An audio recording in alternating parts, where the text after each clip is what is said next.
previously on Home and Away. Aidan, why can't we just What, just be friends? But I told you before, I can't do that. So why don't you go home to your boyfriend? Never know where I'm going to end up, depending on how this court case goes. Well, you'll have me there. I'll come to the courthouse with you and support you all the way. Not going to have too many people in my camp. Even Belle's a witness to the cops. I am not going to have you treating Ross like an imbecile. I am taking responsibility. Someone around here needs to make the hard decisions, and as always, that looks like it has to be me. Ready for the steak? Yeah, too right. Oh, you look lovely, by the way. Thank you. Don't scrub up too badly, son. There was plenty of excitement in other departments as well. Too much information. Oh, no, your grandfather was a perfect gentleman. What are you two gasbagging about? You, of course. Bridget was just telling me about your date. Sounds like you got a bit more than you bargained for. Oh, yeah, right. I certainly did. There's plenty of life in the old dog yet. Well, if you're talking to Morag this morning, can you get her to give me a call? Every time I ring to see how Ross is, I have to leave a flaming message. Oh, damn. It's all right. I'll finish cooking. You go and change your shirt. Silly, irritating. Yes, of course I am. Bye. Okay, I will. See ya. That was Charlie. Should be over in half an hour. Oh, wonderful. Is that a good wonderful or a bad wonderful?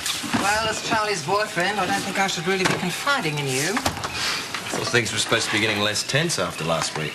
With two strong-minded women having a tug-of-war over every issue is getting very, very exhausting. Anyway, I think it's about time I started thinking of long-term plans. I don't want to outstay our welcome here. You know you're always welcome here. Thank you.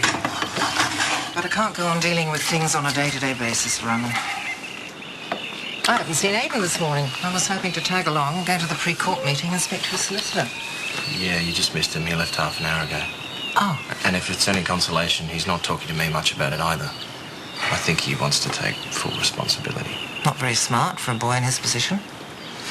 What are his chances, do you think? Well, we both knew it wasn't going to be easy. But when the judge learns of the history of abuse, he may be more inclined to rule in his favour. Darl, you've got nothing to be nervous about. Just answer the questions honestly. You'll be right as rain. No, I'm not worried about the questions. I just hate being a witness against Aidan. Yeah, but love, Aidan knows that you've got no choice in the matter.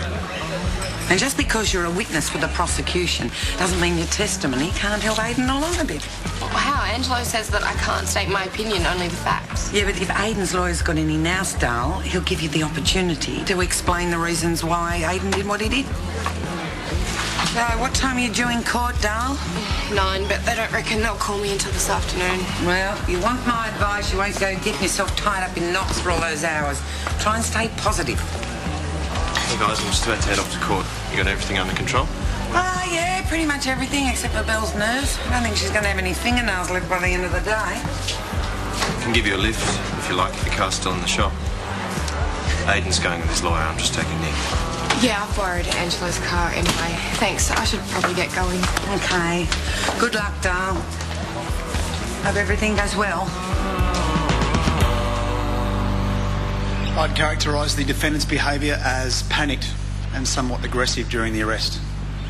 You described the scene in the shed when you arrived as shocking. Can you tell us what you found? The victim was on a mattress, looking scared, very ill. The other hostages looked very traumatised. Finally, did the defendant show any remorse for his actions during his arrest or at the police station afterwards? No.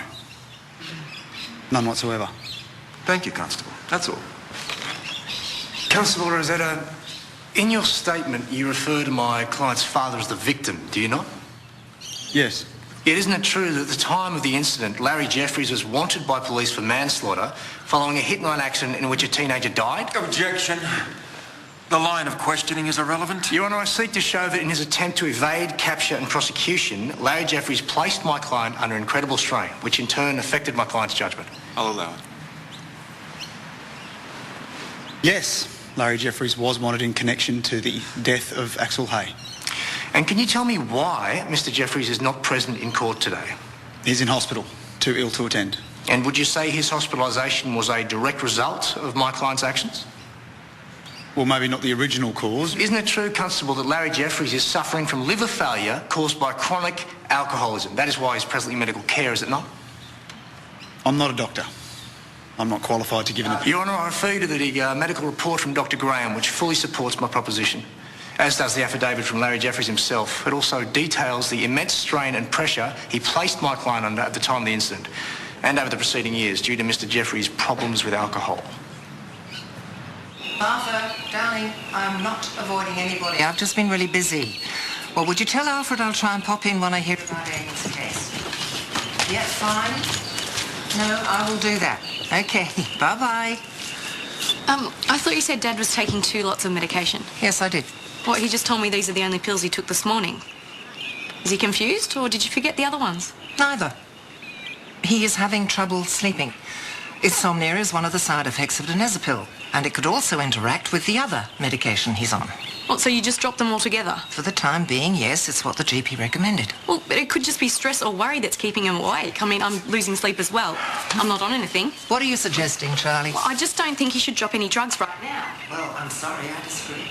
I'm not allowed to express an opinion? Yes, of course you are, and you've expressed it. But we will still go on with what the GP recommended. Well, the GP isn't a specialist. Now, the last time I checked, neither were you. Oh, for heaven's sake, can't I have a few minutes relaxation without you two at each other's throats? Wait, Dad. And how would you describe the experience, Dr. Armstrong? It was difficult. I refer you to your statement to the police in which you stated that it was a traumatic and terrifying ordeal. Would that be an accurate account of what you experienced? Yes, it would.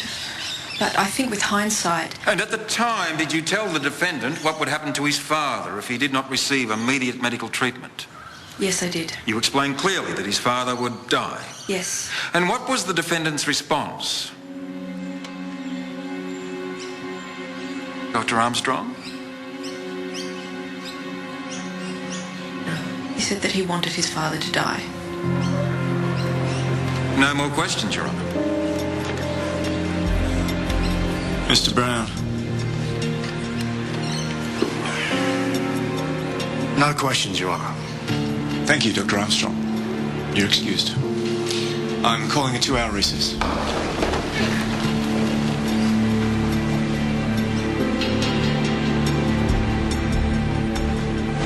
Lloyd, why didn't you question Rachel?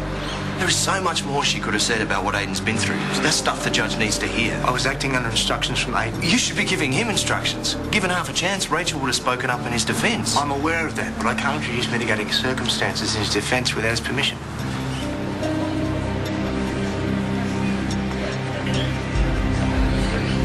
What's going on? Lloyd tells me you won't let him bring up the abuse. Yes, so? That is your best chance of getting off. Look, it's my decision. Okay, I don't want to draw it up.